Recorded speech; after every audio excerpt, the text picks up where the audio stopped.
souhaite bon courage, s'administrer volontairement un virus pour se soigner. La démarche peut sembler étrange et pourtant c'est le principe de la phagothérapie, une technique qui est largement utilisée dans les pays de l'Est mais qui n'est pas autorisée en France.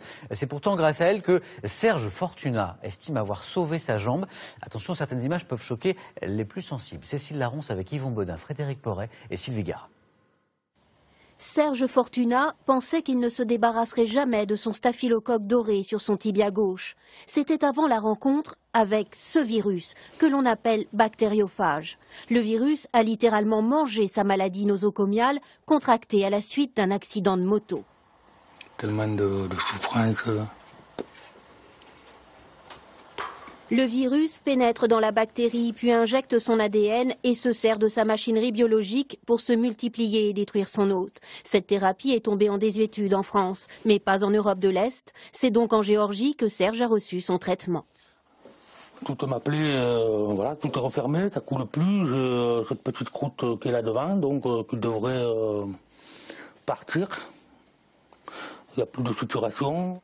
Les virus guérisseurs ont été découverts il y a plus de 90 ans. Supplantés par l'arrivée des antibiotiques, en France, ils ont disparu à la fin des années 70. On applique sur une infection que l'on a du mal à maîtriser par les antibiotiques. On applique un liquide contenant des bactériophages, d'où le nom de phagothérapie, ou plus exactement bactériophagothérapie. En Europe de l'Est, les bactériophages sont utilisés pour des infections respiratoires et osseuses, des gastro-entérites, mais ils ne font pas l'unanimité.